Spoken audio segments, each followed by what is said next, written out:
YouTube, petey Twofinger back at you with a story time episode number. Who cares? This one's called The Dancing Chicken.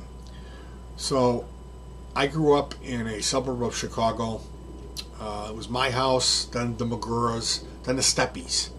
The Steppies were the first punks in Chicago, and they started a punk rock band. Basically, they knew about the punk rock scene from reading the National Enquirer, whatever they could find out while it was happening in Britain, and then they were somehow or another obtaining this music. They had punk records, and before anybody knew what was going on, it was really only happening in Britain. They were starting their own punk band here. And there's a show called Sonic Highways by Dave Grohl, and in that show there's a Chicago episode, and the Steppy brothers are in that episode. There's photographs of a show at the Cubby Bear, I think. I don't know about that. I know that Dave Grohl reviewed their record and wrote them some letters. I know that a guy named Jello Biafra called Barry Steppy at home. Here, Mrs. Steppy, my friend's mom. Barry, there's a guy on the phone who calls himself Jello, wants to talk to you. And it's Jello Biafra has gotten a hold. Barry wrote a zine, a punk magazine, and Jello Biafra had gotten a copy of it, and he called them to give whatever advice Jello Biafra would give to a young punk scene starting in another town of Chicago, Illinois. So those were my neighbors. Now, things were a little weird between me and the Steppies because when I first moved in, one of them fought me. They, at the first week of school, acted like he was my friend, and then told me to come over and hear the whole school's there, and he fought me. Kicked my ass. So later on, I ended up fighting him again a couple years later, and things were a little bit weird between me and Todd, which I apologize for that. I should have stopped hitting him because he had to have his eye drained. They had to take him to the emergency room. Anyway, I was little, and I was influenced by my older brother and another guy in the neighborhood, and it was wrong. And so for a long time things weren't right with me and the Steppies, and then eventually it kind of came around. But like I said, they were dressing in a punk fashion.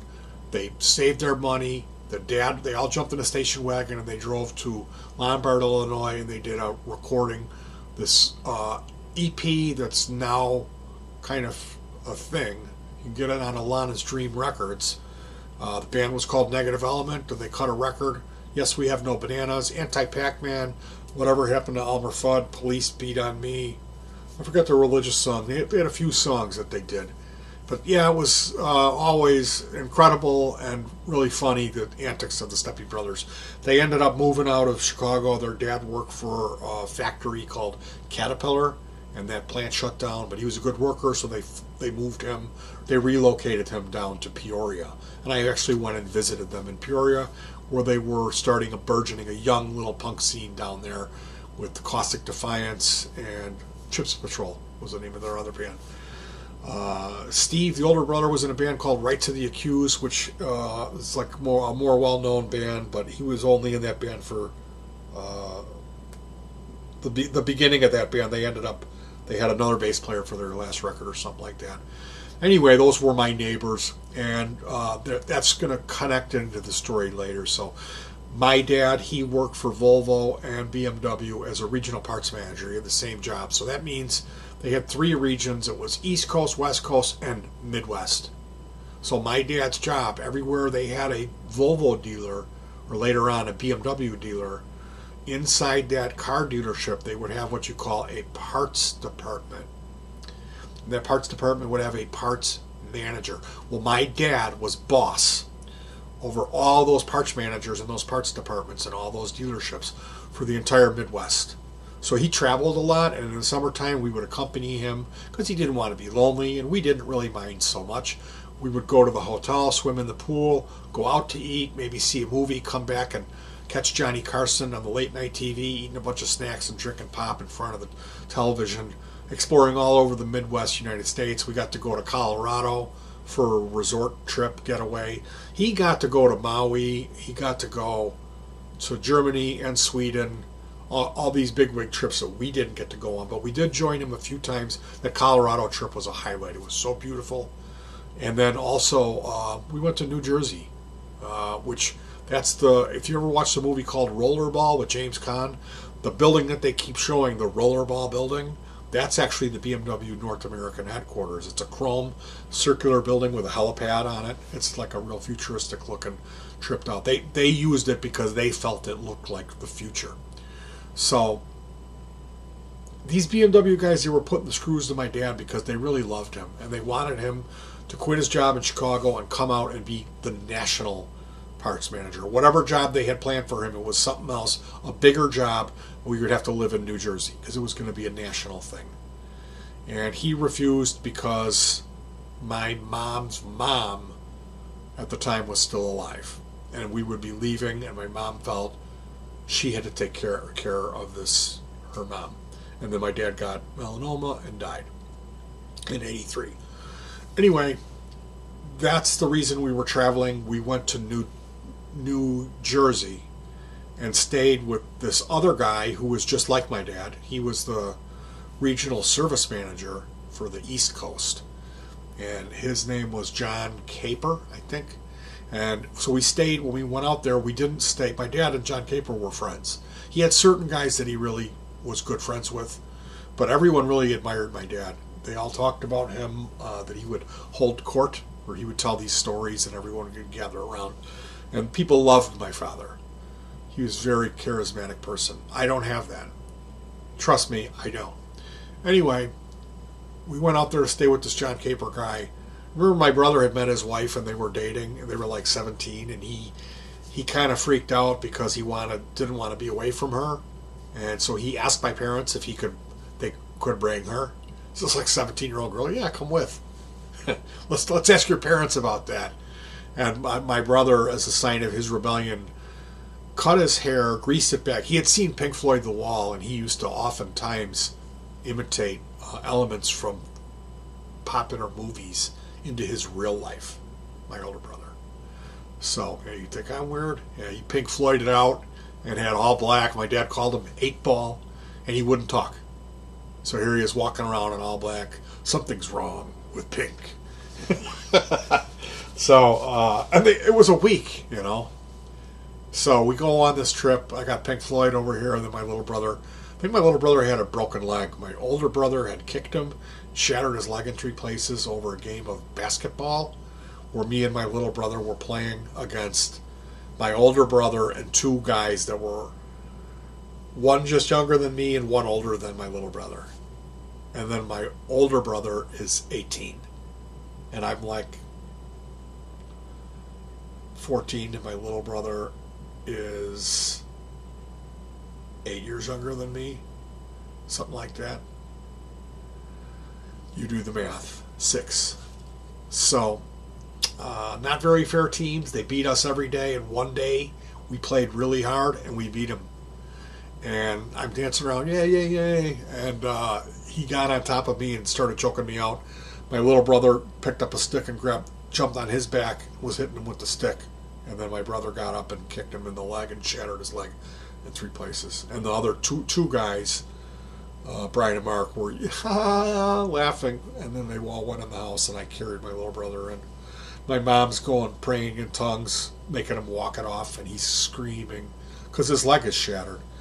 So finally my dad came home, and then he's like, you know, what the literal F. They took him into the hospital, and yeah, his leg was shattered in 3 places. So my little brother had this cast, and we were in New Jersey, and then at one point they said, we're going to take you to New York to Chinatown. So we go to this Chinatown. It's like park the car, and we're walking real fast and go into this like alley, and then down these steps next to this building, open the door, and it's like this huge, like dingy kind of white tiled room with fluorescent lighting. And we sit down at some table, like there was a swinging door, and a lady comes out, brings us this tea, and there's all this sugar, and I'm like mixing the sugar and the tea, and it's good. And then they're bringing the food, and like we just kept eating. Like my dad, it took him 3 years of us prying on him to go to Taco Bell. And this was when they had the Taco Light, which was like an elephant ear crust. that didn't have the powdered sugar. It was so good with a lot of sour cream. It was a very American taco. And that when we went, he was so racist and so scared of Mexican people, he didn't even eat a taco. He ordered a bell beefer, which is like a little bun, and then they put the meat from the taco meat with all that red oil. And he took one bite of it and didn't eat it. And he could have had a taco light, that's what I'm saying, which is really good.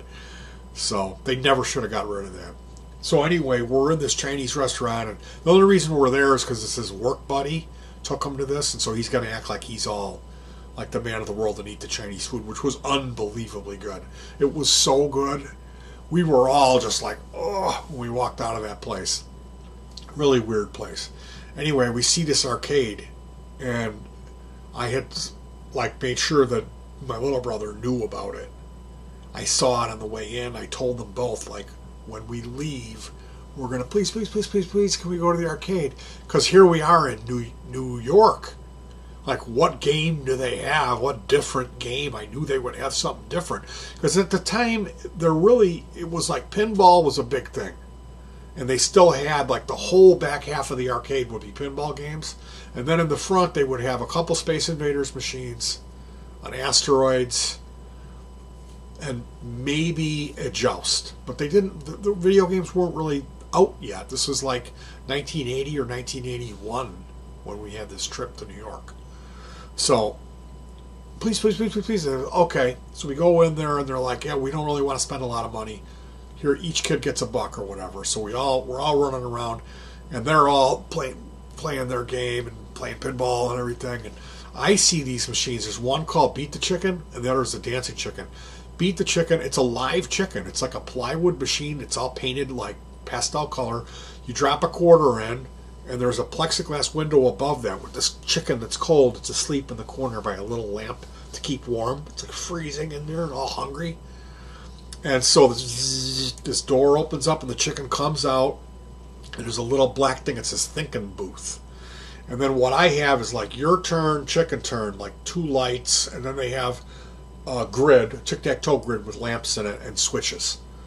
So the chicken goes first. It's his turn. The light comes on, and he's standing there, and this light comes on in there, and it says thinking booth. So you can't see where he comes in. It's all blocked off. It says thinking booth. This thing coming out, thinking booth. And he goes in, hits a button, and then it lights up on my thing of the tic-tac-toe. So then I go, oh, okay, over here. And you could not beat the chicken because it was a computer. The thinking booth was one button. It didn't have a grid. They didn't teach this chicken how to play. It wasn't like they would have violated the laws of physics to teach this chicken. Like, a chicken cannot play tic-tac-toe. It was a scam. It was one button back there, and the chicken knew it was his turn. They had an LED or whatever. I don't remember.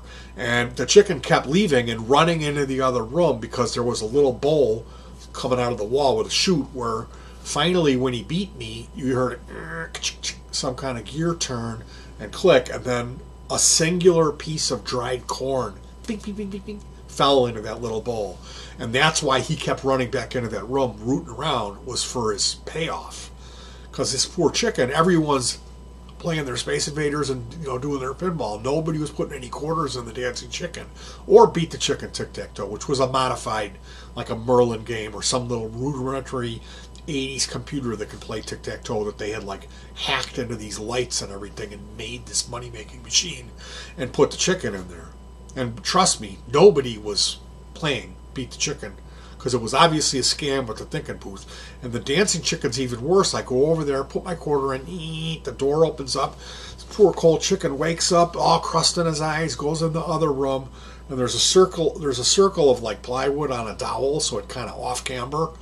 And he's like walking on it, and it's like kind of off balance. And he goes over, there's a little, like a painted cardboard red piano in the corner with a string. And he pulls the string, and then that triggers the switch. And this piano music starts playing, dun, dun, dun, dun, dun, dun, dun, dun, dun, dun, like kind of ragtime 20s piano music, like a piano player through a little speaker. Sounds real crappy. And the chicken is like kind of lifting one leg and lifting the other leg and looking at you. And then he runs, you're bing, bing, bing, and he runs in the other room. And he's over there eating his food, and then he goes back and sits down, freezing cold. and the music's still playing. So I'm like, this broke my heart. I went and got everybody. I'm like, this dancing chicken, like, this poor thing is suffering and dying. Like, we gotta. So we're all pumping all of our quarters, paying it, and watching this, between laughing at it and thinking like how unsanitary it was, and like code violation and like animal cruelty, how that this thing could even exist, like, blew our minds. And then realizing that the arcade was owned by the same Chinaman who owned the restaurant, and that when the chicken, when it did get plump, they carried it over across the street for the general so's, sharpen the knife up. So that story, I had told that, I had worked it up to pretty, I could tell it well. And I told that to one of the steppies, and they told me to tell their brother. So I told it to Barry Steppy, the older one, the guy who wrote the zine. And he laughed so hard at it, he told me he wanted me to write it out and give it to him, and he could print it in his punk zine. So somewhere, I'm guessing, I mean, I wrote it out and rewrote it and got it really good, and then handed that over to Barry, and I never saw it again. So somewhere there's this punk zine with the story of the dancing chicken, and that's what I wrote. So anyway, if you Google it, you will see the dancing chicken. I'll put the link in the description. It's a Werner Herzog movie called Stroseck. It's about an immigrant. I think he's a Polish guy. Comes over to America. Can't really make it. It's a really sad movie. He ends up at this arcade. He's got a rifle. And in the first scene, you can see the tic-tac-toe machine. You see the pattern of the lights on it. It's a blue machine. It's at the very, very first second when he's walking by. And they also have the fire marshal, which is a rabbit that lives in a little room. And you put a quarter and he runs into a toy fire engine and it does that while he's standing up waiting for the corn to drop. And then you see the dancing chicken. And that music that they use in the Werner Herzog Stroseck movie is not the music. He dubbed that in, that soundtrack music, because the dancing chicken music was ragtime piano.